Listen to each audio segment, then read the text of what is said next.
The first light of day crept over the horizon, brushing the endless ocean with gold. Waves stretched out in every direction, their surfaces catching fire under the newborn sun. Beneath this shimmering skin, the water was calm, heavy with expectation. In the slow, rocking cradle of the sea, a small pod of dolphins swam in a tight circle, their movements synchronized, purposeful. At the heart of this living ring was a mother, her body tense yet graceful, her every movement measured. She was surrounded by her kin, two experienced females gliding alongside her like silent guardians. The mother's name, in the language of dolphins, was not a word but a signature whistle, an unmistakable melody that was hers alone. It was the song she had carried since she herself had been a calf, the song her mother had taught her. Now, she would pass that gift to a new life, for inside her, a calf was ready to be born, ready to take its first breath of air and plunge into a world both beautiful and perilous. The ocean held its breath with her. The moment came quietly, without fanfare, but with all the weight of a miracle. The calf emerged tail first, as nature intended, sliding into the cool embrace of the sea. Its skin was soft, a shade between slate and silver, glistening in the filtered sunlight. Its tiny dorsal fin was still bent from the months it had spent curled inside the safety of the womb. For a brief heartbeat, the calf floated in a limbo between worlds, its first and last moment without air. One of the attendants swept in, her strong body moving beneath the calf to nudge it upward. The mother followed instantly, her every muscle surging with urgency. The calf broke through the surface in a spray of droplets. Air, sharp and unfamiliar, rushed into its lungs. That first breath was more than survival, it was a promise that it would live, grow, and one day tell its own story in the endless song of the ocean. The second breath came easier. By the third, the calf had learned to cling to the invisible pocket of water beside its mother's body, where the current made swimming easier. Here, in this protective slipstream, it could rest its still fragile muscles. The attendants kept close, their eyes scanning the water for shadows. Danger could come at any time. A shark, an orca, a human vessel, and a newborn was vulnerable. But for now, the pod was whole, and the calf was safe. The mother circled her newborn, touching it gently with her rostrum. These were not random nudges, they were her way of memorizing every curve, every line of her calf's body. She pressed her side against the calf so it could feel her heartbeat. Each soft contact carried a message. I am here, you are mine. Soon came the first feeding. The mother rolled slightly, revealing one of the concealed mammary slits along her underside. The calf found it instinctively, latching onto the warm source of life. The milk was rich and fatty, perfect for fueling rapid growth. It spread warmth through the calf's body, quieting the tremor in its muscles. The mother made a low, vibrating hummer sound that could only be felt, not heard, reassuring her calf that it was safe. Around them, the pod moved as one. One dolphin swam wider circles, sending out bursts of echolocation to scan for predators. Another stayed below, watching the dim shadows of the deep. The rest remained close to the mother, ready to assist if anything threatened the fragile newcomer. Occasionally, a curious young dolphin would dart closer, eager to see the calf, only to be gently nudged back by the mother's protective sweep. The calf's senses were already awakening. The ocean was alive with sound. The clicking conversations of the pod, the far-off rumble of shifting sand, the crackle of tiny creatures hidden among the coral. The calf sent out its first hesitant clicks, trying to map the shapes around it. What returned was a blurry echo, an imperfect picture, but it was enough to spark curiosity. The ocean was no longer an empty blue. It was a vast, textured world. Not far away, the shadow of a predator passed. It was a shark, its presence a cold shape in the water. The outer scout noticed first, altering her path to intercept. She released a sharp, deliberate burst of clicks, a warning that said, "We see you, keep your distance." The shark veered away, calculating that today was not worth the risk. The circle of protection held. Later that morning, the mother led the calf to the surface again. Breathing would become second nature, but for now, it was a skill to be learned. She set the rhythm up for air, down to the safety of the depths, teaching the calf how to time each breath and conserve energy. The calf followed clumsily at first, breaking the surface too high or too late, but the mother was patient. Every cycle brought improvement. By midday, the water around them had transformed. Sunbeams pierced the surface in shimmering columns, revealing a world painted in living color. The pod passed over a coral reef, alive with movement. Schools of fish glittered like coins in the light. Sea fans swayed in the current, and anemones waved their soft arms as if in greeting. For the calf, it was overwhelming. Too many shapes, too many colors, too much life. But it stayed close to its mother, absorbing it all. The mother decided it was time for the calf's first taste of solid food. She and 2 other dolphins herded a small school of sardines into a tight, glittering ball. The water seemed to boil with silver. With perfect timing, she broke from the hunt to catch a single fish, then returned to her calf. She held it gently, letting the calf take it. At first, the calf fumbled, unsure how to handle the slippery creature, but instinct took over. The fish slid down its throat, and the mother rewarded it with a pleased whistle. As the day wore on, the calf grew tired. Its tail strokes became shorter, its breathing faster. The mother led the pod to calmer waters, where the current was soft and the sea felt like a cradle. Here, the younger dolphins played, leaping through each other's wakes, spinning beneath the surface, laughing in bright chains of whistles. The calf watched with heavy eyes, its own body swaying with the rhythm of the water. Before letting her calf drift into sleep, the mother gave one final gift. She sang her signature whistle. It rose and fell in a pattern unique to her, a sound that meant home. The calf tried to copy it, producing a wobbly, imperfect version. The mother touched her calf's side in approval. It would take time, but one day, the calf would have a signature of its own, a name the ocean would remember. Night fell slowly, turning the surface into a mirror of the star-filled sky. The pod drew closer together, moving as a single, slow braid through the dark water. The mother swam beside her calf, keeping one half of her brain awake, always watching, always listening. The calf pressed against her side, comforted by her steady heartbeat and the warmth of her body. Above them, the constellations drifted across the heavens. Below them, the deep sea dreamed in silence. Between those 2 worlds, a mother and her newborn floated too, bright sparks in the vast, living darkness. It had been only a single day, but the ocean remembers everything. And on this day, a new voice had joined its endless song. The first night had passed quietly, the ocean breathing in slow, steady rhythms as if it, too, were resting. By the time the horizon began to bleed pale gold again, the calf was already awake, its small body pressing against its mother's side. It did not yet understand the passage of time, but it understood warmth, touch, and the subtle vibration of a familiar whistle that meant you are safe. Morning in the open sea was different from the stillness of night. Life stirred from the depths. Shoals of baitfish rose like silver mist from the darker layers below, chased upward by unseen hunters. The air above was cleaner, the wind carrying faint scents from faraway lands the calf would never visit but could somehow taste on each breath. Even the light was alive, breaking into ribbons that danced over the calf's back as it surfaced for air. The mother saw her moved with deliberate slowness. Every flick of her tail was measured, conserving her calf's strength. She knew the journey ahead would demand much, but for now, this was a time for closeness. Her calf, still nameless in the way humans think of names, had already begun to recognize her whistle among the countless sounds of the sea. When she sang it, the calf responded instinctively, angling its body to find her, no matter the distance. Today's lesson was feeding. The calf had nursed several times since birth, but these early meals had been more instinct than understanding. Now, Sora intended to teach her young how to feed with purpose, how to find nourishment not only from her milk but eventually from the ocean itself. She rolled slightly to reveal one of the 2 mammary slits along her underside. The calf pressed close, its rostrum bumping softly against her skin, and found the source. Warm, rich milk flowed into its mouth, a concentrated mixture of fat and nutrients. It was unlike anything else in the ocean, designed to fuel rapid growth in the calf's still fragile body. Each swallow was an infusion of energy, strengthening muscles, sharpening senses. As the calf drank, Sora remained vigilant.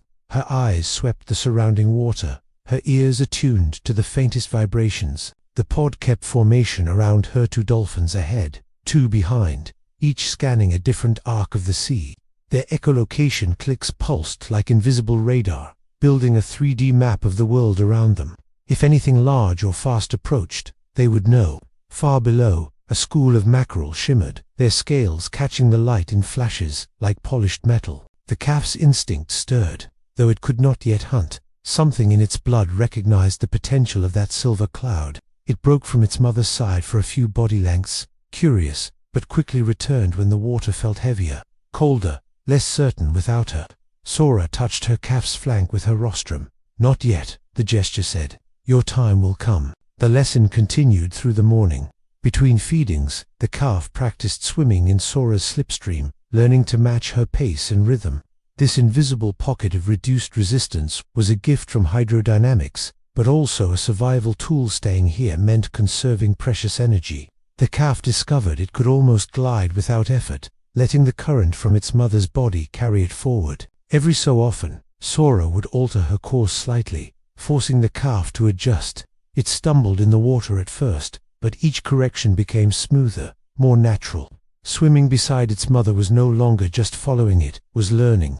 The pod's movement took them toward shallower water, where the seafloor rose to meet the light. Here, the colors multiplied. Coral reefs stretched below like living cities, each crevice a street, each overhang a tower. Parrotfish grazed on algae, their beaks crunching softly.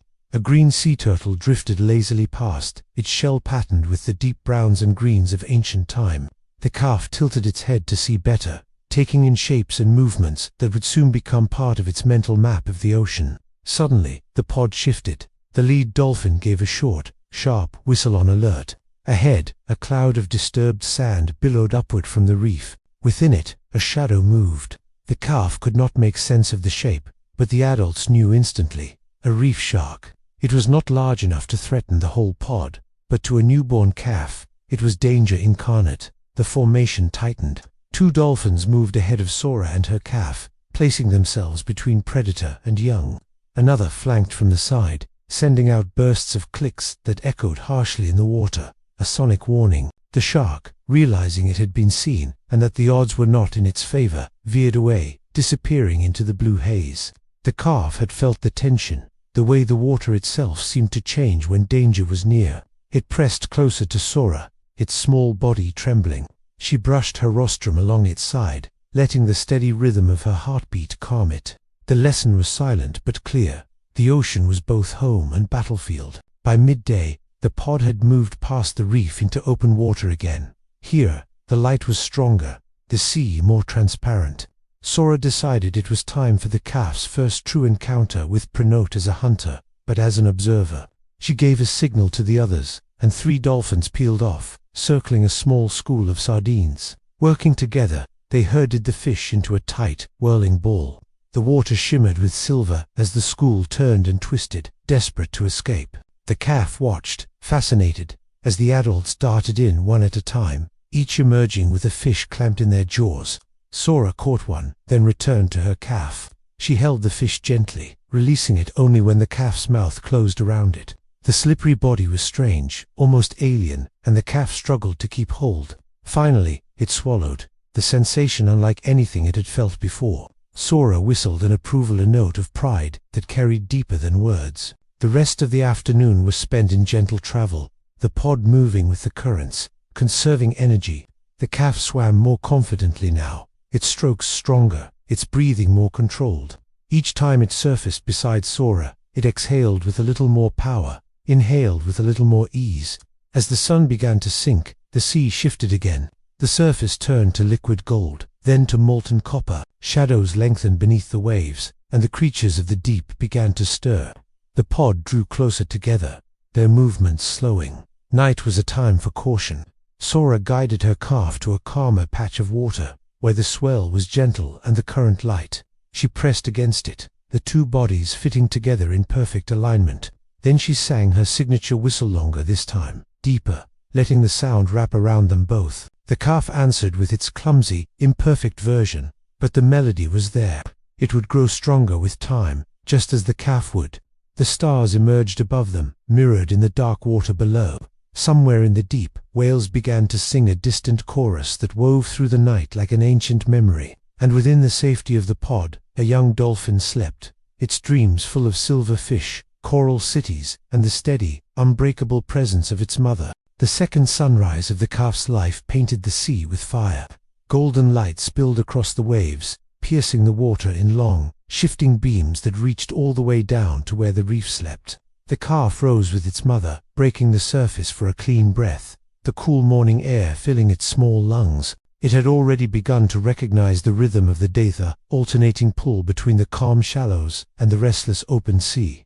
Sora led her young toward the reef. It was time for the calf to see the world in all its colors. The water here was different, warmer, busier, filled with life that darted and shimmered in every direction. Great coral towers rose from the seabed like cities built by ancient hands. Their shapes were strange, almost otherworldly, branching spires like frozen trees, flat plates stacked like shields, mounds pocked with tiny caves. Around them swirled an explosion of movement, parrotfish, with scales like painted glass, schools of yellow tang flashing like coins, and angelfish trailing thin, ribbon-like fins that fluttered in the current. The calf slowed, overwhelmed. Every turn of its head brought something new, something bright, something fast, something impossibly alive. Its instincts urged it to chase, to dart after the glinting tails and twisting bodies. But Sora kept her calf close, her flank always within touching distance. This was not play. It was learning. They passed over a forest of sea fans, each one swaying gently as if keeping time with some deep, hidden music. The calf reached out with a click, its echolocation painting the fans not in colors but in textures, soft, shifting surfaces that bent with the water. It clicked again, mapping the maze of coral ahead. The images returned sharper this time. Its skill was growing. Suddenly, a dark shadow slipped between two coral heads. The calf froze. The shape was strange, long and thin, with eyes that glowed faintly in the filtered light. It moved like water given form, twisting silently through the reef. Sora recognized it instantly. A moray eel, not a threat to an adult dolphin, but dangerous to an overly curious calf. She released a sharp, warning whistle that made the calf jolt backward. The eel, sensing it had been noticed, withdrew into its lair, disappearing like smoke into stone. Lesson learned. Not all beauty was safe. As they moved on, the pod began to spread out slightly. Two dolphins hunted along the reef edge, driving small fish into tight corners. Another patrolled above, scanning for larger predators. Sora allowed her calf to drift a little farther from her side, though never out of sight. This was the first test of independence. The calf's confidence grew with every flick of its tail. It discovered the joy of weaving between coral pillars, slipping through narrow arches, and chasing the darting shadows of but. Each success sent a thrill through its body, each maneuver a new piece of its growing skill set. But the reef was full of surprises. From the deeper blue beyond the coral wall, a shape emerged, sleek silver and fast, a barracuda. Its mouth was lined with needle-sharp teeth, its gaze fixed and unblinking. The calf had never seen such stillness paired with such menace. It slowed, uncertain. Sora reacted instantly. She positioned herself between the calf and the predator, her body angled defensively. The barracuda held its ground for a moment, as if weighing its chances, then flicked its tail and shot away into the depths. Sora's eyes stayed on the darkness until she was certain it was gone. The calf pressed against her side, its earlier excitement tempered by caution. The ocean's lessons were coming fast now, each one a reminder of its dual nature, beauty intertwined with danger. By midday, the pod regrouped in a sheltered lagoon where the reef curled around to form a natural barrier. Here, the water was calm, almost glassy, and the seabed glowed with white sand. Sora took the opportunity to teach the calf more about breath control. They dove together, gliding down toward the sandy floor. The calf's heartbeat quickened, but it followed, matching its mother's slow, deliberate movements. At the bottom, they hovered for a moment, the light rippling above them, before rising smoothly back to the surface. They repeated this again and again, each time staying under a little longer, surfacing with calmer breaths. Breath was life, but breath was also control, and in the ocean, control meant survival. Later, as the afternoon currents began to stir, the pod left the lagoon and followed a deeper channel. The light dimmed as the seabed fell away beneath them, revealing the blue void of open water. Here, there was no comforting coral wall, just the endless expanse. The calf hesitated, glancing back toward the shallows. But Sora swam forward without pause, her movements confident. The message was clear. Trust me. They traveled in formation, the pod aligned like an arrow cutting through the deep. In the distance, the muffled song of a humpback whale drifted through the water, long, mournful notes that echoed across miles. The calf listened, transfixed. The sound was ancient, older than memory, older than any single dolphin or whale. It was the ocean speaking in one of its oldest voices. By the time the sun began its descent, the pod had covered many miles. They returned to the calmer waters near the reef, the colors of evening spreading in streaks of crimson and violet across the sky. The calf was tired, its strokes slower now, but its eyes were bright with everything it had seen.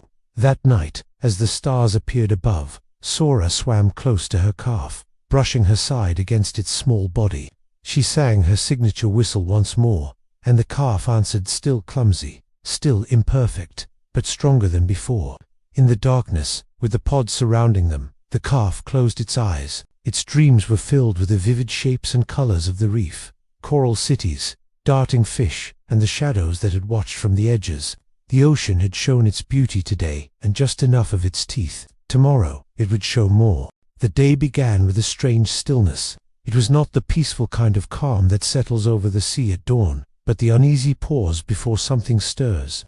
The reef, usually a chorus of clicks, snaps, and the distant chatter of fish, was quieter than Sora liked. The current felt unsettled, twisting in small, restless eddies. Above, the clouds had gathered in silent conspiracy, their edges frayed and low. The air tasted different, sharp with a scent the calf did not yet understand, but which Sora recognized. A storm was coming.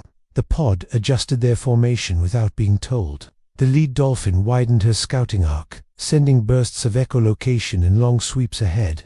Others drifted closer to Sora, subtly tightening the ring around the calf. Sora's whistler short, rising thread carried a single command: stay close, follow my body. The calf obeyed, slipping into the safe hollow of water alongside its mother's flank, where the current was easier and her heartbeat was near. On the horizon, the line between sea and sky began to darken. It was as if someone had dipped a giant brush in ink and drawn a heavy stroke across the world. The wind shifted, first from the east, then from nowhere at all. The surface of the ocean quivered under the touch of a force still gathering itself. Then the first swell rose. The calf felt the lift before it saw it a slow, rising floor beneath its body, then a drop that left its stomach weightless. Another swell followed, then another, each one taller than the last. The ocean's familiar breathing had quickened. Sora altered her swimming rhythm, angling her body to climb the swells on the diagonal and sliding down their backs in controlled glides. She surfaced in the troughs, not on the crests, teaching her calf without words. Breathe in the shelter of the wave. Never at its peak. The calf tried to mimic her timing, failed on the first attempt, and caught a mouthful of spray instead of air. Panic flared, but Sora brushed its side with her fin, steadying it. They tried again this time. Success. The storm arrived like a living thing. Rain slammed the surface in a million tiny explosions, blurring the line between sea and sky until both were the same grey sheet. The sound was deafening underwater, a constant hiss that shredded the calf's echolocation. Its mental map dissolved into chaos shapes, and distances smeared into one long, restless hum. Every click it made came back confused. The calf could no longer see the world. In that disorienting fog, one thing remained clear: its mother's voice. Sora's signature whistle threaded through the storm, a bright, unbroken note in the confusion. The calf followed it, finding her slipstream in the steady cadence of her movement. Around them, the pod tightened their formation. They rose and fell as one, each dolphin surfacing in unison, taking measured breaths before sinking again into the relative quiet below. Then came the wave with teeth. A wall of water rose ahead, towering and dark. The calf froze, but Sora didn't challenge it. Head-on she turned, sliding along its shoulder, letting its power push them sideways instead of dragging them under. Behind the wave floated the storm's debris, broken palm fronds, a cracked fishing buoy, and something the calf had never seen before: strange, ghostly sheets stretched across the water, lined with floats and heavy lead weights. A net. Sora saw it instantly for what it was: silent trap that the ocean carried like a forgotten blade. She adjusted course to pass wide of it, but the calf's attention had snagged on the small, glittering fish trapped within its folds. Instinct tugged it closer, and in the blink of an eye, a thin loop of monofilament slipped around its right fin. The world shrank to that sudden, cruel tightening. The calf thrashed, the movement only cinching the line tighter. A second strand brushed its flank and hooked there. Fear raced through its body, sharp and choking. The storm was no longer the enemy. The net was. Sora was there in a heartbeat, her movements precise and urgent. She gripped the line with her teeth, yanking sideways to create slack. Another dolphin from the pod dove beneath, lifting the leaded edge to give them room to work. The mesh trembled, stubborn, holding fast to both calf and the fish that struggled beside it. The calf's breaths were short and frantic now. Storm training had already drained its energy. This was stealing what little remained. Sora worked at the knot of plastic, ignoring the sting when it cut the edge of her jaw. She pulled, twisted, and bit again until one loop snapped free with a sharp ping in the water. The calf was halfway loose, but another strand still hugged its belly, waiting to tighten. The second helper dolphin wedged herself under the net, lifting it higher so Sora could drag the last loop over the calf's body. The instant it was free, she shoved her rostrum under the calf's chest, pushing it upward toward the surface. They broke through together, the calf gasping for air that felt heavier than it had ever known. The pod closed ranks again, surrounding mother and child. They left the net snagged on a jagged spur of coral, where it hung like a defeated shadow. Perhaps the ocean would claim it there, tearing it apart in time. Or perhaps, in another storm, it would slip free to drift again. Sora knew the sea did not forget, and neither would she. In the calmer green water of the lagoon's lee side, the calf's breathing slowed. It flexed its injured fin. Pain radiated from the crease where the line had bitten, but the limb still worked. Sora watched closely, making sure the movement was strong enough. Only then did she roll slightly, inviting her calf to nurse. At first, the calf hesitated, as though ashamed to need comfort after nearly losing itself. But Sora hummed. A deep vibration felt through the jaw, and the calf latched on, drawing in the warm, sustaining milk. The storm outside faded. Here, in this small circle of safety, there was only mother and child. When the feeding was done, Sora sang her signature whistle longer, richer this time. It curved upward, then bent in a flourish that felt like sunlight breaking through clouds. The calf answered, and for the first time, it found the bend exactly right. The flourish was thinner, not yet full-grown, but it was there. Sora felt the tight knot in her chest loosen. By dusk, the storm had moved on. The sea's surface smoothed, reflecting the first stars of evening. Fish returned to their coral homes. The pod drifted in loose orbit, each member glancing now and then toward the channel, toward the place where the net hung silent. The calf swam beside Sora, its injured fin folded close but its eyes bright. It carried a new mark, now a pale crescent etched into its skin, a reminder of danger narrowly escaped. That night, as they rested, Sora kept one hemisphere of her brain awake, as dolphins do. The calf pressed close, secure in the warmth of her side. Outside, the sea whispered against the reef, gentle now, as if the storm had been only a bad dream. But the calf would remember the roar of the wind, the blindness of the rain, the tightening bite of the net. It was a lesson written in both pain and survival. And in the morning, the ocean would test them again. The morning after the storm was softer than the night before had promised. The lagoon lay calm, its surface broken only by the lazy circles of mullet feeding near the shallows. Sunlight spilled in long ribbons through the water, painting the white sand in shimmering gold. The pod had chosen this place to rest, letting the reef's natural barrier keep the worst of the open sea at bay. For the first time in what felt like days, the water tasted clean of silt and debris. Sora woke first. One hemisphere of her brain had stayed alert through the night, scanning for the scrape of a shark's fin, or the hollow pulse of a boat engine.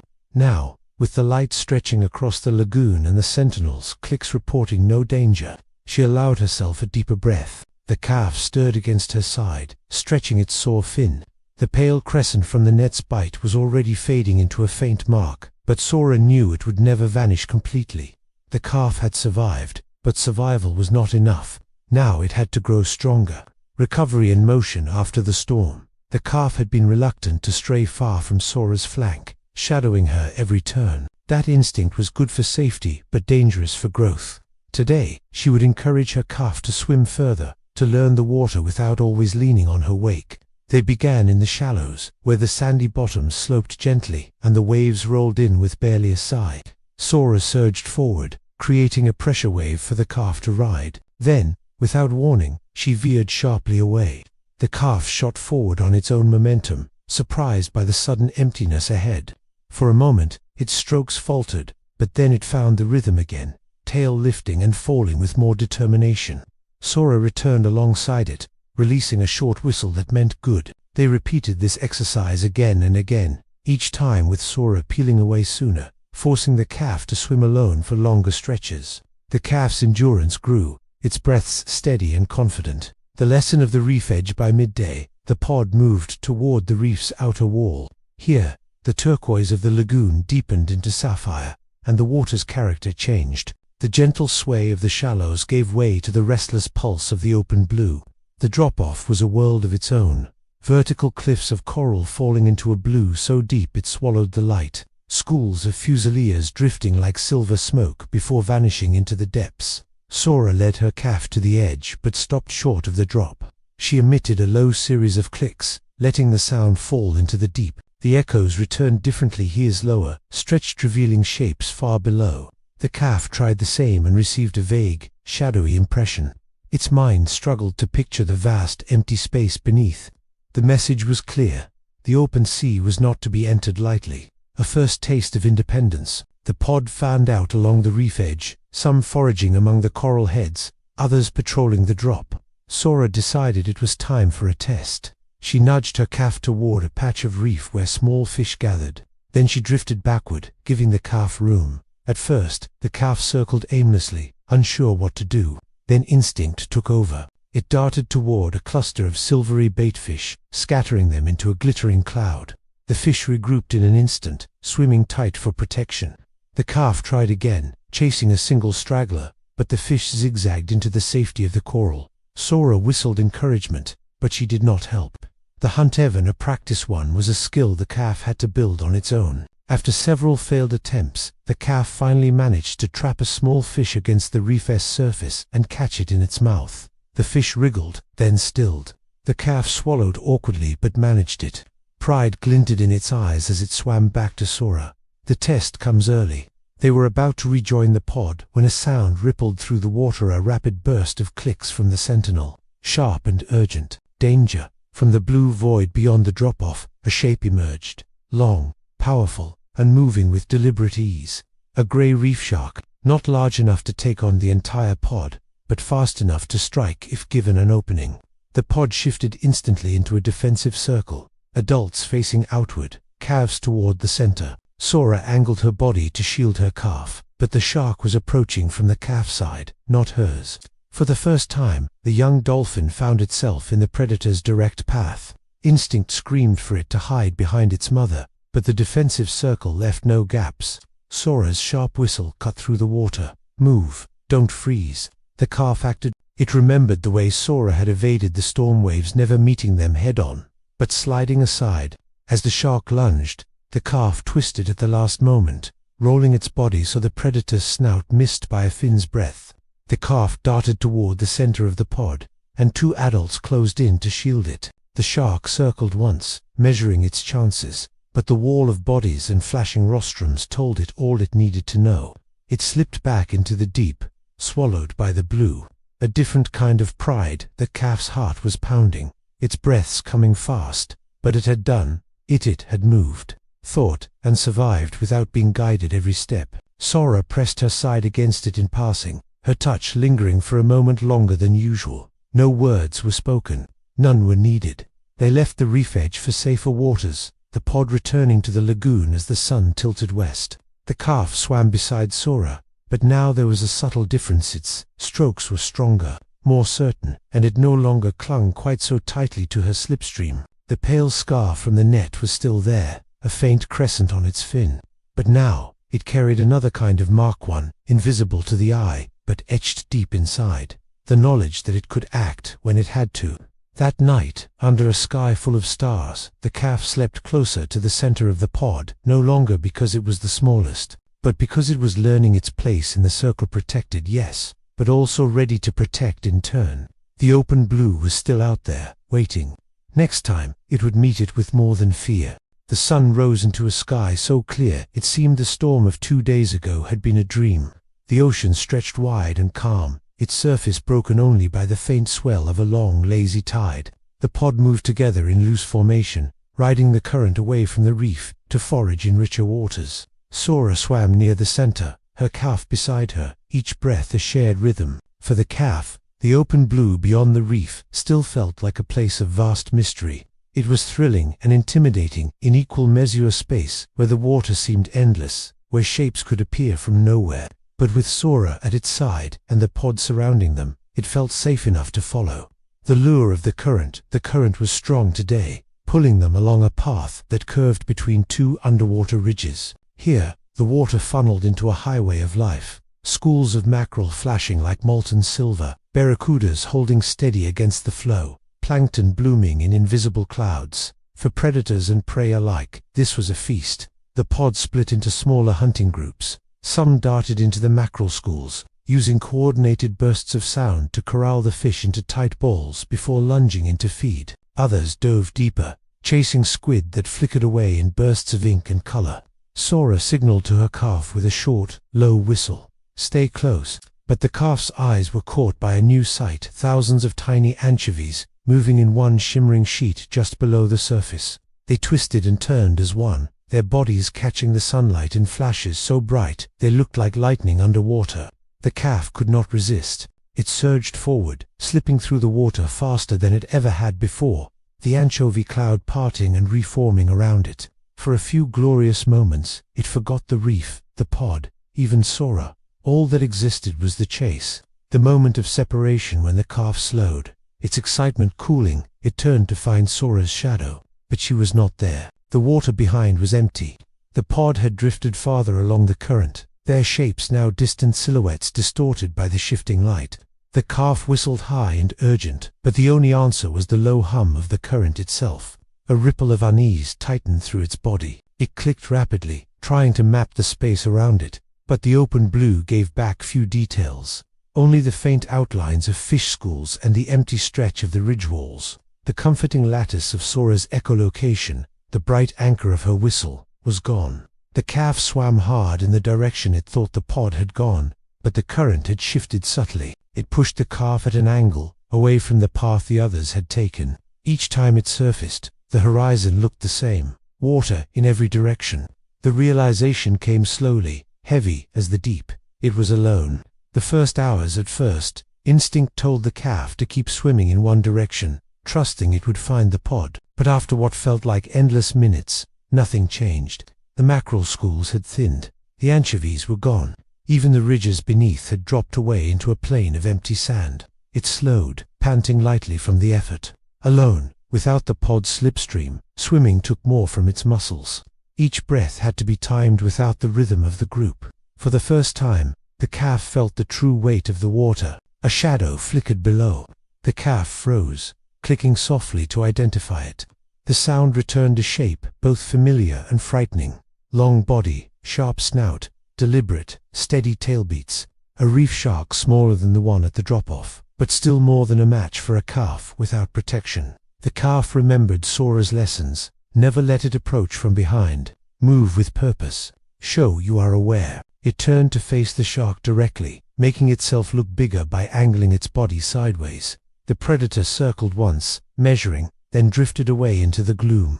The calf's heart pounded, but it had survived its first challenge alone.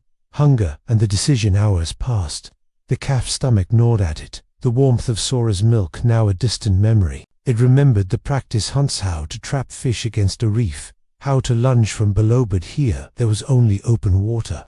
No coral walls, no shallows to pin prey against. It scanned the water until a small school of half-beaks appeared, thin, fast fish that skimmed the surface. They were quick, but they had a habit of scattering into predictable arcs when startled. The calf darted toward them, scattering the school, then chose a single target. It chased hard, twisting sharply each time the fish tried to jink away. After several lunges, it snapped its jaws around the fish's tail. The taste of fresh prey filled its mouth, and instinct told it to swallow headfirst. It was clumsy, but it worked. Energy returned to its muscles, enough to keep moving. Finding the signal, the afternoon light slanted differently through the water now, and the calf began to feel the pull of fatigue. It swam slower, clicking more frequently, hoping to catch a familiar echo. Then, faintly, almost buried in the noise of the sea, it heard something. A whistle. Not Sora's, but a dolphin's. It angled toward the sound, sending out its own high, searching call. After a pause, an answer came, this time closer, sharper. Relief surged through its body. The calf pushed harder, following the thread of sound until shapes began to form ahead. Dark, sleek bodies moving in formation.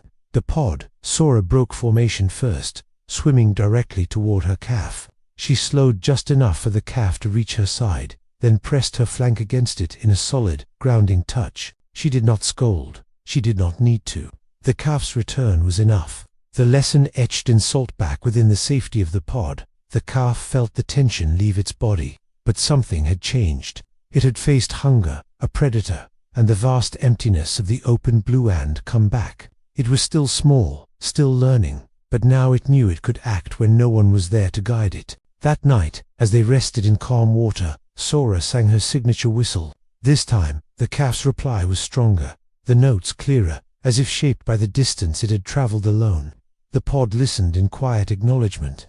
Far above, the stars turned in their endless paths. Far below, the deep sea held its silence. And somewhere in between, a young dolphin learned that the ocean would not always carry it gently, but it could swim through the weight of it and find its way home. The season had shifted. It wasn't something the calf could see in a single glance, but it could feel it in the way the water moved, the way it tasted.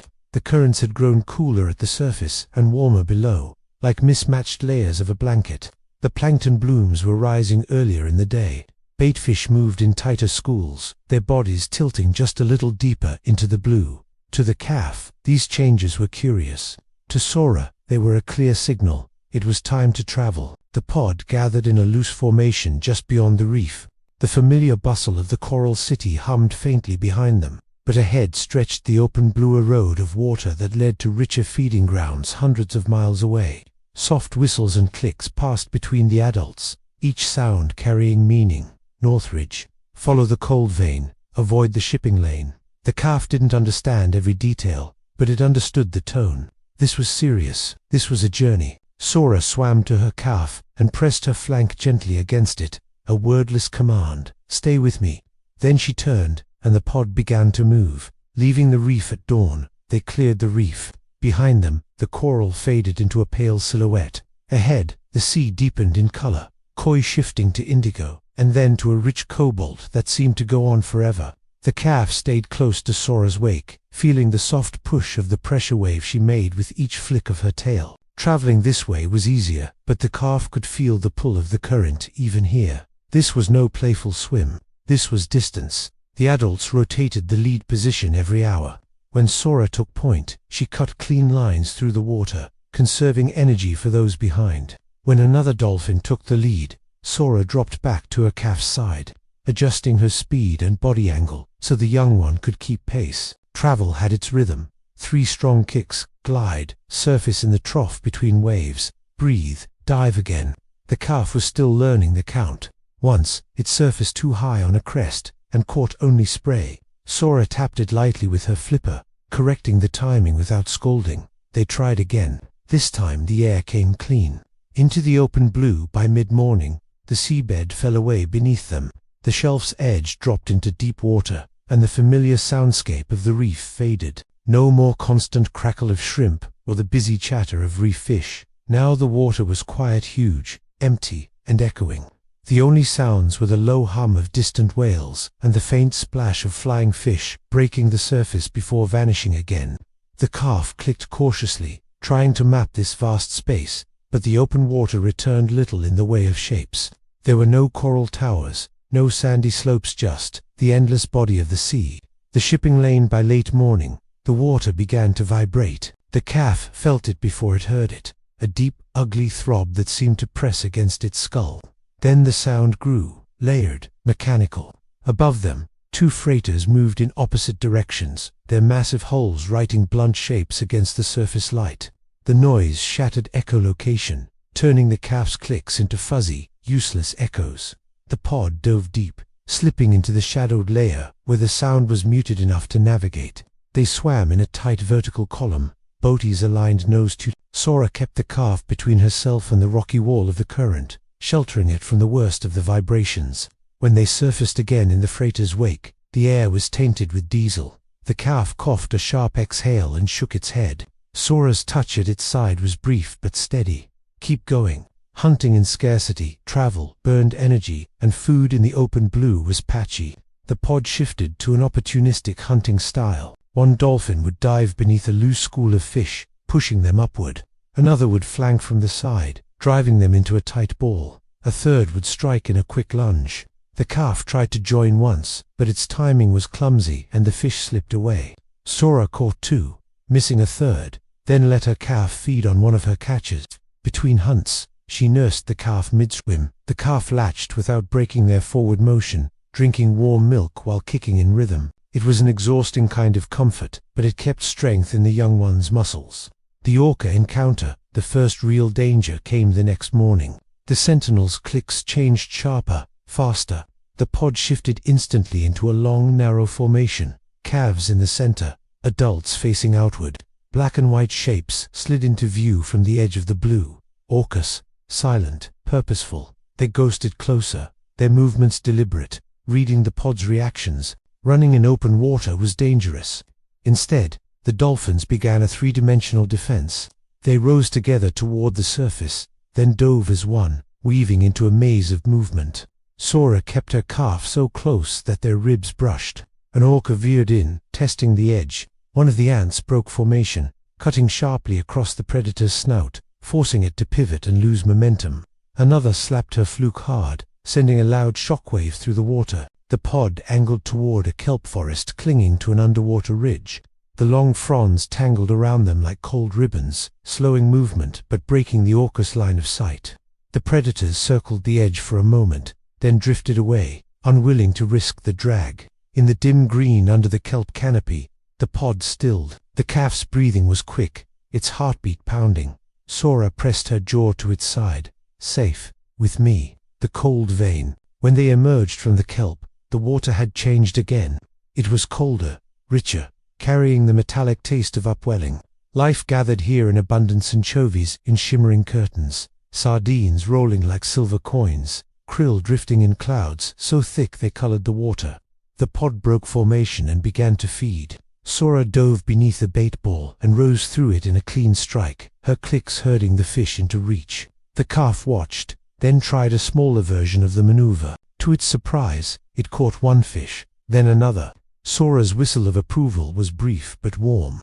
Humpback whales joined the feast, their massive bodies rising from the deep, throats pleated wide to engulf schools of fish. The dolphins fed alongside them, safe under an unspoken truce. Night and the lamps. As the sun dipped, a strange glow appeared on the horizon. Dozens of white lights floating where no land lay. Purse seinets fishing boats had sewn a false constellation onto the water to lure small fish upward into their nets. Sora kept the pod well outside the circle of light. The calf stared, curious, but the faint ache in the scar on its fin left by the drifting net made it uneasy. Sora's clicks carried a warning: we do not swim where the sea is closed.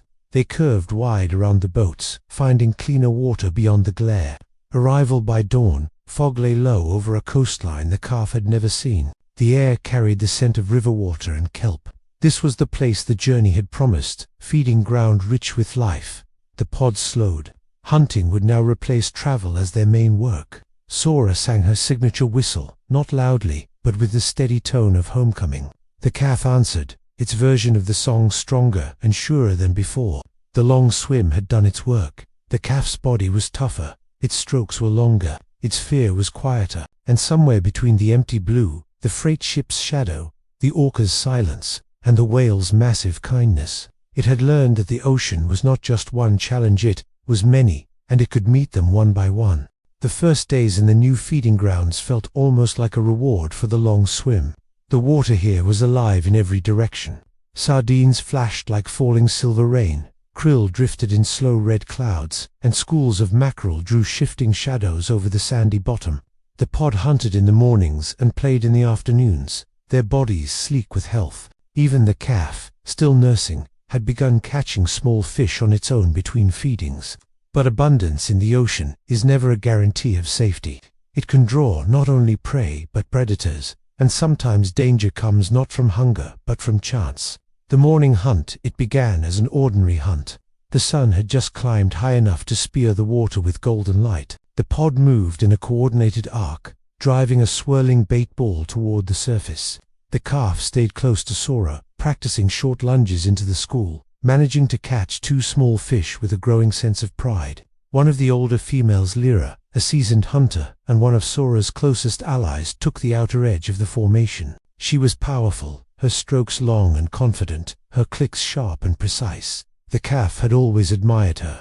She was the one who had shown it how to trap fish against a wall of bubbles. The bait ball began to break apart as dolphins dove in and out, each taking their share. The water was filled with the chaotic glitter of fleeing fish. That's when it happened. The sudden strike. From the deep, a shadow detached itself from the blue, fast, deliberate, and silent. A bull shark, drawn by the frenzy of sound and motion, came in from below. It targeted the edge of the hunt, the place where a single dolphin was exposed. Lyra. The shark lunged with terrifying speed, its mouth a flash of pale jaws. The water erupted in a cloud of bubbles and silt. As Lyra twisted to avoid the full force of the attack, she escaped the strike, but the shark's teeth raked her flank. A dark cloud of blood drifted into the water, curling and spreading in the current. The pod reacted instantly. Whistles sharpened, clicks snapped into a defensive rhythm. Several adults rushed at the shark from different angles, ramming its side and forcing it back. The predator, unwilling to take on the coordinated defense, turned away and vanished into the gloom. But the damage was done. The fight to stay Lyra's wound was deep, and blood continued to seep from the gash along her ribs. The pod formed a tight protective ring around her, moving slowly toward the shallower kelp beds where the water was calmer and predators less likely to follow. The calf swam near Sora, watching with wide, anxious eyes as Lyra's breaths grew shorter. Sora stayed close to her friend, brushing her side in silent encouragement. Lyra responded with faint whistles, but her strokes were losing strength. Twice she faltered, sinking until 2 others rose beneath her to lift her toward the surface for air. The calf didn't understand death not yet, but it could feel the heaviness in the water. The way the pod's usual chatter had gone quiet. The silence after. By the time they reached the shelter of the kelp forest, the tide was turning. Lyra managed one final slow roll to the surface, drawing in air. Then, without a sound, she stopped moving. The pod remained around her still body, touching her gently with rostrums and flippers. The calf swam in slow circles, confused by the stillness. Sora stayed close, her body pressed to Lyra's one last time before she let her sink. The ocean accepted her without ceremony. The kelp swayed, the sunlight dappled her fading shape, and then she was gone. The calf's question that night. The pod rested in the sheltered bay, but it was not the same.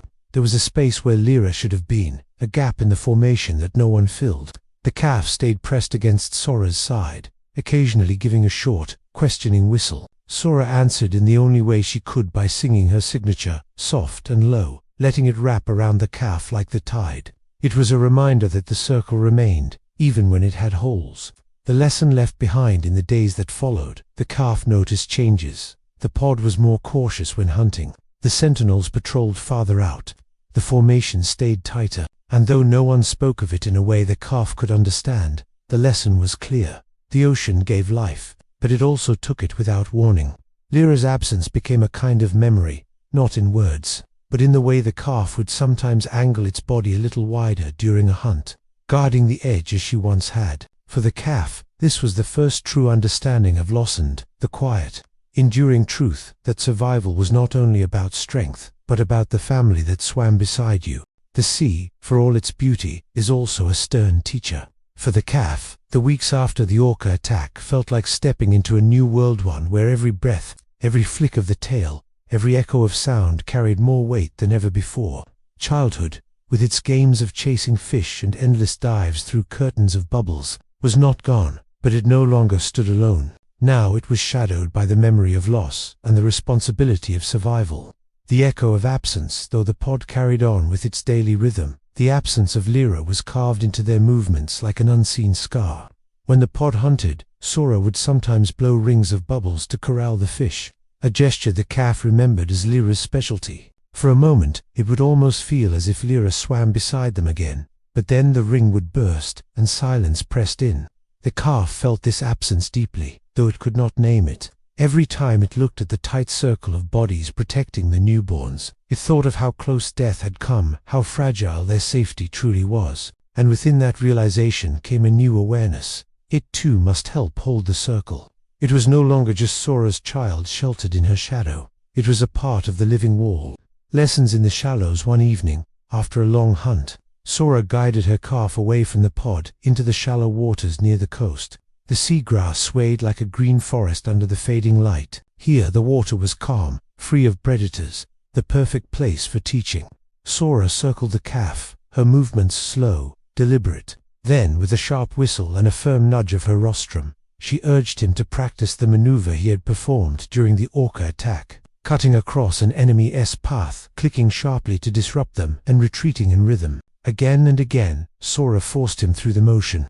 Each time the calf grew more tired, but also more precise. At first, his movements were sloppy, born of panic and memory, but repetition carved them cleaner.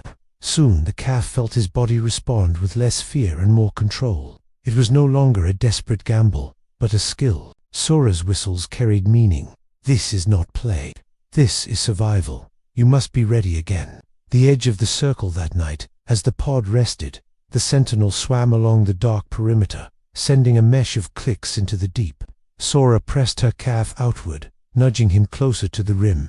Not the outermost edge, not yet, but farther than he had ever been. The calf's heart raced. He had always slept tucked against the center, surrounded by warmth and protection. Now the cool water pressed harder, and shadows brushed close. He forced himself to stay alert, to keep count of the pod's breathing behind him and the quiet disturbances in front. Once, a sea lion wandered too near, curious and bold. Instinct told the calf to panic, but instead he answered with a burst of steady clicks, sharp enough to claim space. To his surprise, the intruder flicked away, unimpressed but respectful. Pride swelled in the calf's chest. Fear was still there, but it was mixed with something steadier, the knowledge that he could hold a place. Growing recognition in the days that followed, the calf sensed a shift. The others did not treat him as an equal, not yet, but there was acknowledgement. When he held his slot cleanly in the ribbon of the hunt, when his clicks slid neatly into the chorus of the pod, he felt their subtle recognition. Even the sentinel brushed him with a whistle of approval once, brief but clear. For the first time, the calf understood that growth was not only measured in size or speed, but in reliability. To be part of the pod's strength was to carry the weight of others. To know that one mistake could open a seam in the wall that kept them safe. A new kind of play still. Play was not gone. The calf found joy in chasing silver flashes of sardines, in racing another juvenile through the kelp forests. But the games now carried a different energy. When they mock fought, darting and weaving, the calf practiced real maneuvers, quick feints, sharp turns, bursts of clicks meant to confuse. Laughter and training became one. The line between joy and duty blurred. Even the newborn, still clumsy, tried to copy the calf, guided it gently, showing how to dive at the right angle, how to breathe in rhythm with the swell. In teaching the younger one, the calf found itself learning even more. Responsibility deepened, not just through danger, but through guidance. Storm on the horizon. The ocean never stays still. One evening, as clouds gathered in a bruised sky, the pod tightened instinctively. Rain broke across the waves, flood the cowl when the storm passed, and the sky cleared to reveal stars shining in wet blackness. The calf floated exhausted but alive. It realized that storms, predators, hunger, these were not interruptions to life. They would lead the ocean's less by the time calm. The ocean had deliver and deep, and the calf had survived storms and predators, had learned to hold its place in the circle, and had begun to feel the weight of duty pressed onto its young shoulders. But the sea was vast, and its lessons were never finished. Growth was not a single moment of bravery. It was an unending tide, pushing, pulling, shaping.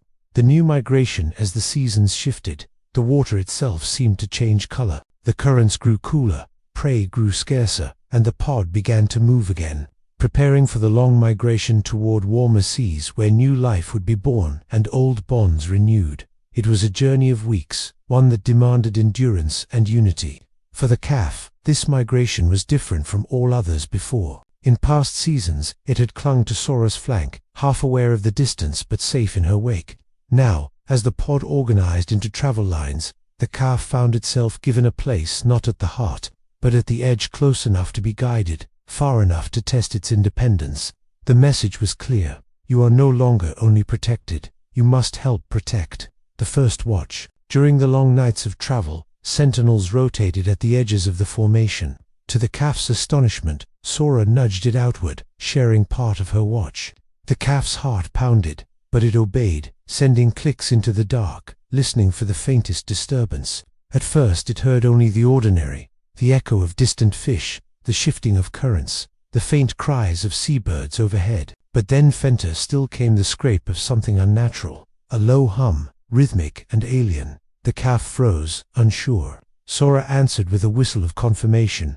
Yes, nets, engines. The calf remembered the sting of nylon lines on its fin, remembered the pale crescent scar it carried still. This was no simple drill, it was real danger. Entanglement. By dawn, the danger showed itself. A drifting wall of net, invisible until the pod was nearly upon it, spread like a silent trap across their path. Fish darted frantically within, silver bodies flashing as they beat against their prison. The pod reacted quickly, clicking warnings, turning wide. But one juvenile, eager and careless, swam too near its flipper caught. Panic churned the water as it thrashed, the net tightening. The calf acted without hesitation. Racing forward, it circled the trapped one, sending out a volley of sharp clicks to rally help. Sora and two others surged in, biting at the cords, pulling with their weight. The calf swam beside the trapped juvenile, steadying it, touching it with its rostrum again and again. Stay calm, breathe, we will not leave you. At last, with one violent tug, the cords gave way. The juvenile burst free, trembling but alive. The pod gathered close, brushing fins in relief, and among the chorus of whistles, the calf's voice rang strong, not the small, wavering call of a child, but a note steady and certain. Recognition. That evening, as the pod rested in calmer waters, the sentinel swam past the calf and brushed it with a deliberate stroke of the fin, a gesture of acknowledgement. The others, too, seemed to watch it with a quiet new respect. Sora pressed her jaw against her calf's side, holding there for a long moment. No words were needed. The lesson was clear.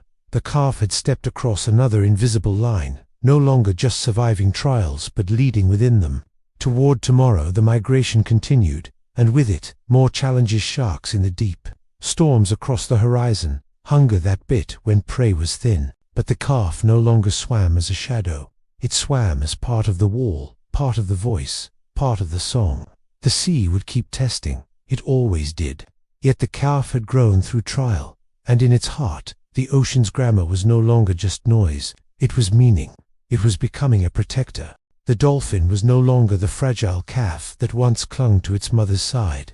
Seasons had passed, storms had torn across the horizon, predators had tested the pod, and through all of it the calf had grown into something new. Its body was stronger, its muscles defined by distance and struggle. Its song carried deeper notes, now resonant, steady, no longer the wavering cries of youth. Innocence remained in fragments, but it had been hardened by the lessons of survival. The return at last. The pod arrived in the warm, shallow waters that had always been a cradle of life. Here, the sea seemed softer. Kelp swayed in long ribbons, fish sparkled in shoals, and newborn calves surfaced for their first breath. Their high-pitched cries threaded into the pod's eternal chorus. For the young dolphin, this return was a circle closing. It remembered the moment of its own birth, when Sora had lifted it to the sky. Now it swam at her side, watching new mothers repeat the same ritual, and felt the weight of what it meant. Every generation carried the next, as the sea carried them all. The test of guardianship. But the ocean never allowed stillness without challenge. One dusk, as the water glowed red with the sinking sun, a shark slipped into the nursery ground. It circled with cold patience, its shadow slicing the light. The pod tightened instantly. Adults formed a wall. Calves pressed into the center. This time, however, the young dolphin was not inside. The wall, it was part of it. Shoulder to shoulder with Sora, it angled outward, a sentinel in its own right. The shark approached. The young dolphin surged forward with two companions, flinging bursts of bubbles, clicking sharp volleys, and slapping the surface in defiance. Confused and harassed, the predator circled once more, then melted back into the dark. The pod held, intact. The young dolphin felt its heart pounding, but not with fear, rather with the knowledge that it had stepped into its role. Recognition. That night, under a ceiling of stars, the pod drifted in rest. Sora swam close and touched her jaw gently against her child's side. Long ago, this gesture had meant comfort to a frightened calf. Now it meant something else: acknowledgement, respect. You have grown. No words were needed. The message sank deeper than sound. Guiding the new in the following days, the young dolphin found itself guiding a newborn. It nudged the little one toward the surface for air, taught it to follow the swell, and corrected its clumsy dives with patience. Watching the calf stumble and learn, the dolphin felt the truth of the circle. Once, it had been held and guided in the same way. Now it was the one doing the guiding. The ocean's truth. The sea would always test them. Nets still drifted, engines still hummed, predators still circled beyond sight. Storms would rise again, but the young dolphin no longer faced them as a helpless calf. It faced them as a protector. Its song now carried new weight, not just survival, but guidance, strength, and continuity. And somewhere, in the soft sway of the kelp, the memory of Lyra's absence turned from grief into blessing. The circle of the sea was whole once more.